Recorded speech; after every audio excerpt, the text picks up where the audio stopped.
What up, Wizards? It's Dev, Mtg. We like it in Magic, and it's the first deck tech of the D&D season. So what else would we do? If you want the smoke, why don't you take a drag on this? I'll see you in a few seconds. Because I'm a monster. Did I stutter? Well, yeah, I did a little bit there, actually. Sorry about that. See, I told you it wouldn't take too long. But before we really jump into it here, if you would do all the liking and the subscribing and the YouTube stuff, that'd be really cool of you. If you want to see me play Magic, a bit of a voyeur, that's on you. You can watch me do that over here at this web address. And if you want to support the channel, that'd be really sweet. You can do that over here at this address in orange. Just $1 a month and you can vote on decks and stuff. But that's not what this video is about. I want to go ahead and get to it because a lot of people are excited about the Tiamat deck. Now, I got pumped when I first saw this card, not even knowing that much about D&D, because I know Tiamat as the next to last boss in the original Final Fantasy game.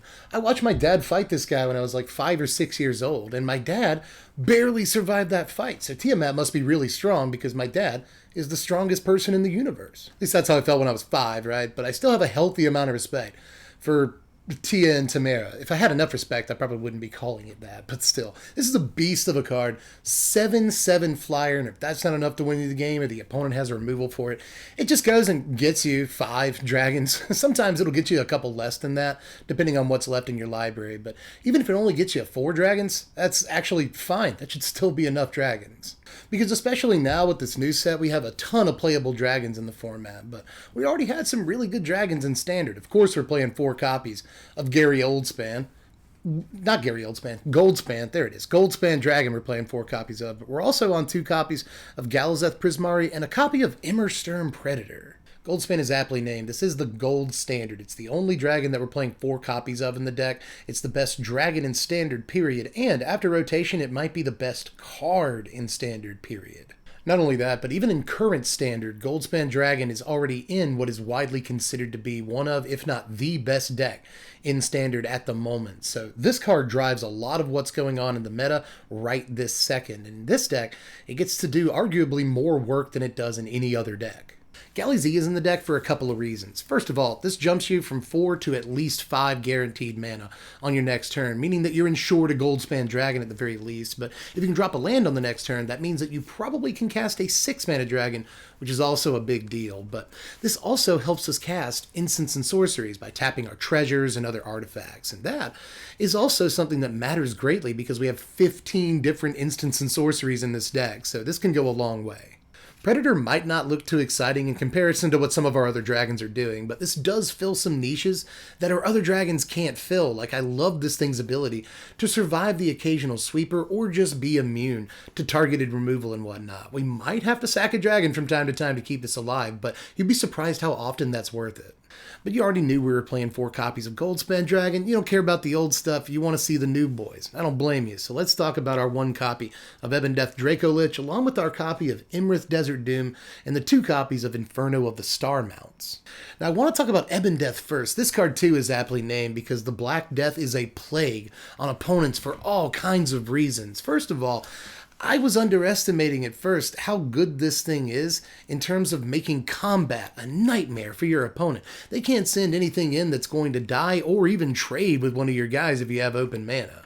However, if they don't attack and they just pass combat and tell you it's your turn, then maybe at the end of their turn, you play an instant speed removal spell that kills one of their guys and you still get your Ebondeath anyway. It's just a ridiculous Magic card. But a copy of Iylmrith was also ultimately worth it. This is trying its best to do a good Dragonlord Ojutai impression, but it hasn't quite learned the secret arts just yet. But it's on its way to a black belt. This is still a very, very good creature with a really high power and toughness. In a world full of Goldspan Dragons, a 5/5 is really good.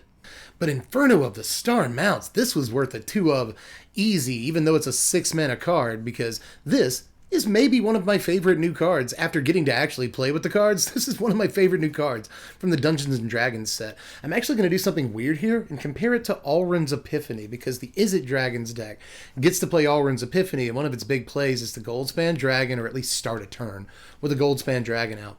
Attack with Dragon, and then cast Iylmrith's Epiphany off of all your treasure mana. Then you get to swing for 6 more on the next turn. That's 10 damage.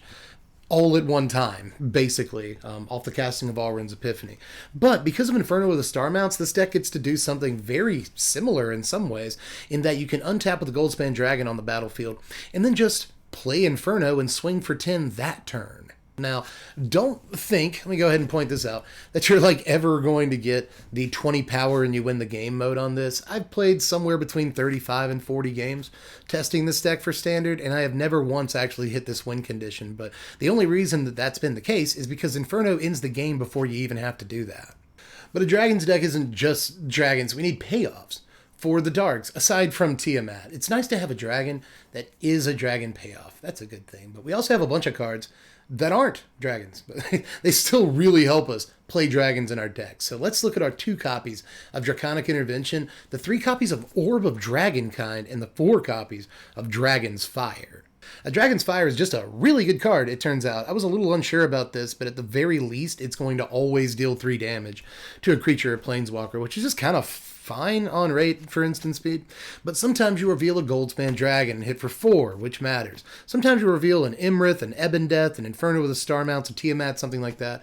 Take out the Goldspan Dragon or the Vorinclex, and obviously all these things matter greatly. Also, killing planeswalkers that are on a high loyalty, and it's really, really good for 2 mana red instant speed removal that usually can't kill a Lovestruck Beast, but ours can some of the time. Now, a card that wasn't good enough for a 4 of, and I thought would be, is Orb of Dragonkind. I don't think you want the full play set of these, but I think 3 or even 2 is probably where you want to be. A couple of copies of this is fine. If you have a Galazeth out, this can tap for mana to play instants and sorceries, meaning it can basically tap for mana to do just about anything, which can be really important. The card gets much better once you have a Galazeth Prismari out, but even when you don't, it can help you find the Galazeth Prismari. This is effective, not necessarily card advantage, but card selection, and it feels like card advantage on the turn that you actually use its activated ability. Plus, this can help you get to a Tiamat much easier by helping you fix your mana, or even if you're trying to play a card like Ebondeath or Iylmrith and you don't quite have enough mana because the mana is weird in this deck, then Orb of Dragonkind is going to really help you cast some of those cards. So it's good for the things that it's good for, but again, I don't know that I'd recommend 4 of this. Now in our best of 3 deck, we're playing the 2 copies of Draconic Intervention, but if you really want to play some best of 1, I would suggest 3 of these. They're much better in that format, but in best of 3, there's still a great card. Obviously, this will exile, which sometimes sucks depending on what you're trying to do with an Ebondeath, because you want to replay your Ebondeath, but you just exiled stuff, so you can't replay Ebondeath if you Draconic Intervention.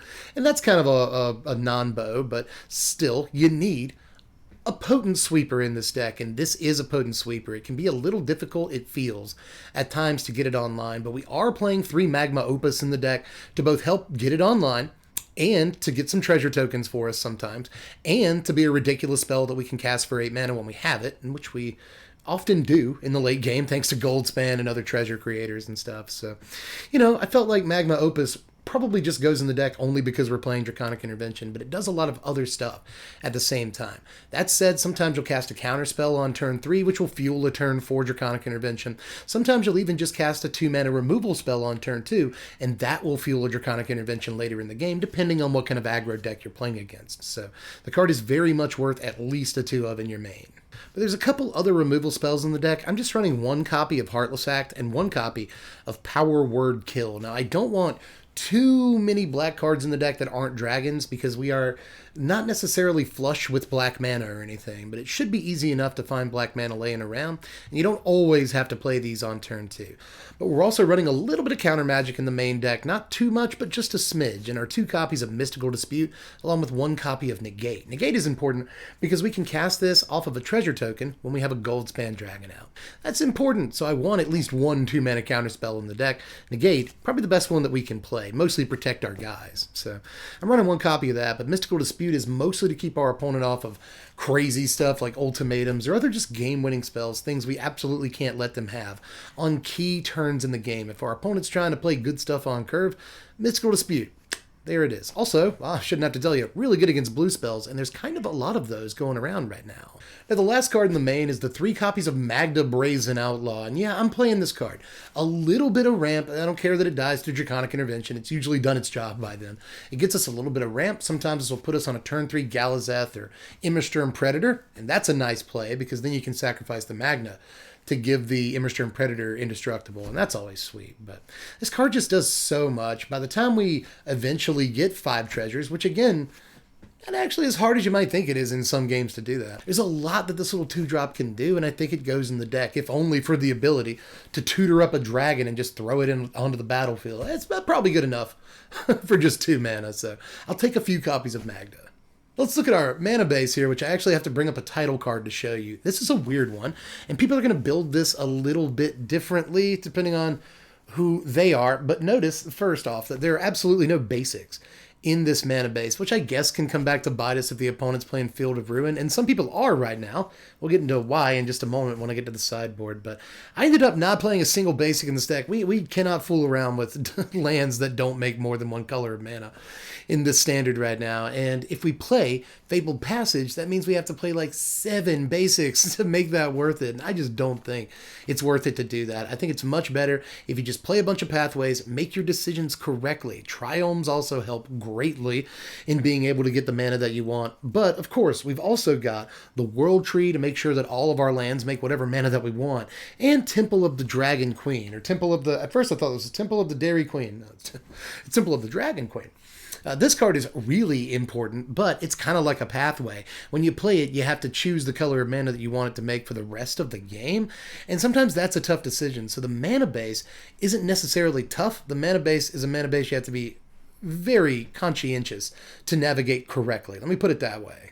But let's look at our sideboard, which is actually really easy to explain here. We got a couple of counter spells, a couple of copies of Negate, and a couple of Disdainful Stroke. Yeah, we're going all the way up to 3 Negate after sideboarding sometimes. That's how important this card can be. And Disdainful Stroke, ditto, you know, oftentimes this isn't going to counter removal spells and stuff the way Negate can, but you can still pop a treasure token with the Goldspan in play to counter a lot of the best spells in Standard. It turns out Disdainful Stroke is just a bomb card right now, so if we're looking for good, efficient 2-mana counter spells on the board, which we are, these are the 2 best ones we can play, I think. But aside from that, we also have some removal from up against aggro decks. 3 copies of Cinderclasm, along with another copy of Draconic Intervention, and 2 copies of Burning Hand. We can't just play all of the black removal spells because we don't have all of the black mana. I can play a couple, but I'm not playing like 4 Heartless Act, 2 Power Word Kill.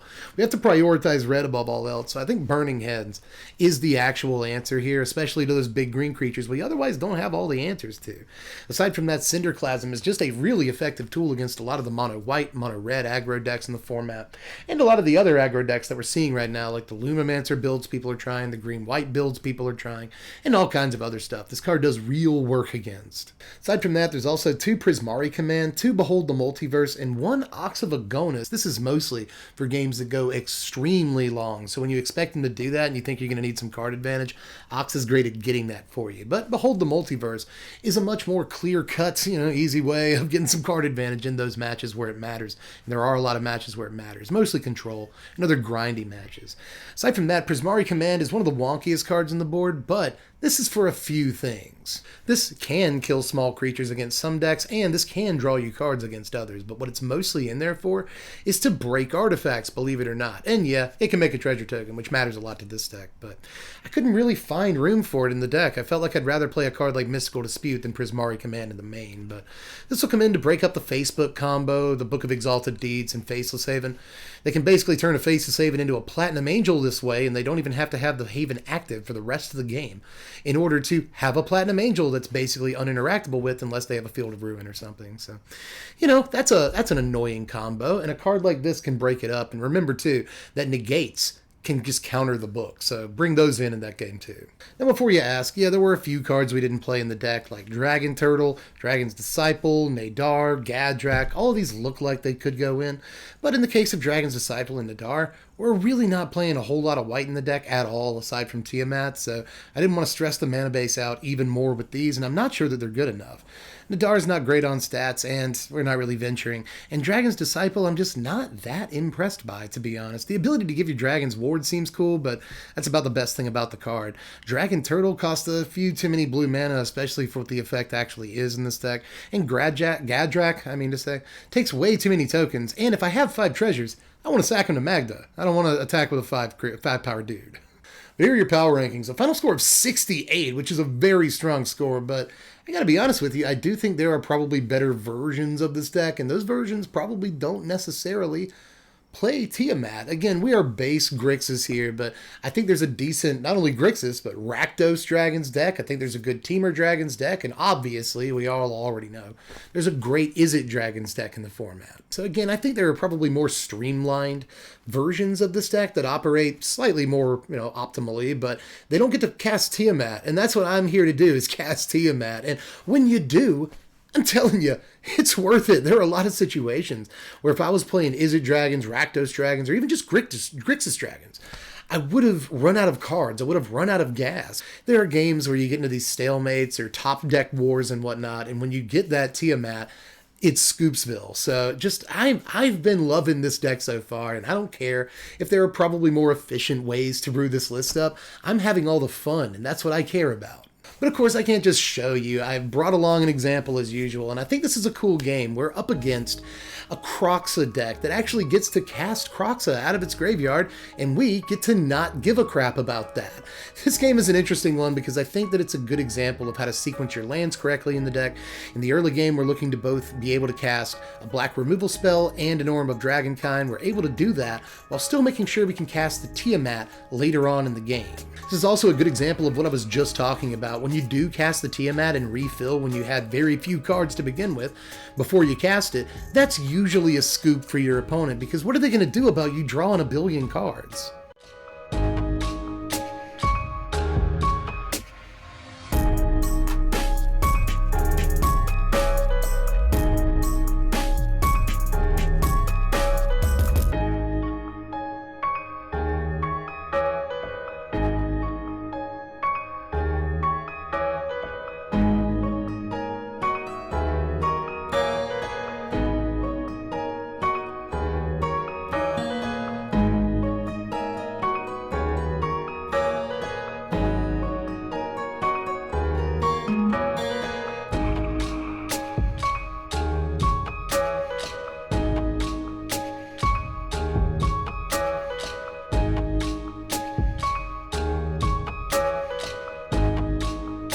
Good game, opponent, but after that we got to wrap it up because we can't just drag on forever. If you thought you were going to get out of this without at least a couple of puns, I don't know what channel you thought you were watching, but anyway, that's all I got for this one. Let me know how you felt about it down there in the comments section, because I think this deck can be built a number of different ways. The mana base can be built a number of different ways. I bet that's what people are going to be weird about. But honestly, this mana base worked like really, really well for me, so at least try it before you knock it. But give this deck a shot if you possibly can. And of course, there's a link in the description to this deck on TCG Player if you want to give it a try up at your LGS, which are by and large open now. You can actually play magical cards this summer if you really want to. So if you want this to be your first deck back in paper, that would be an honor, and it's a really powerful one to show up at F&M with. Aside from that, a reminder to do all the stuff I told you to do at the beginning of the video. Like, subscribe, Twitch, Patreon, those things. Your support would mean a great deal to me. And if you wanted to watch me play Magic, I guess that would mean a lot too. If you wanted to, that would be cool. We have a lot of fun on stream, so join me over there. We're gunning for 5,000 Twitch followers right now. We're just over 4K, and I really want to get to 5, so help us out if you possibly can. But that's all we got for this one. I have got to get to editing this video because I think it's like 2 o'clock in the morning. I've been trying to get this thing together since like 2 o'clock this afternoon. So a lot of work went into this. Hope you enjoyed it. But anyway, I love you all. I'm Deb from the place. Thanks for watching, Wizards. Make sure you spread love and be kind.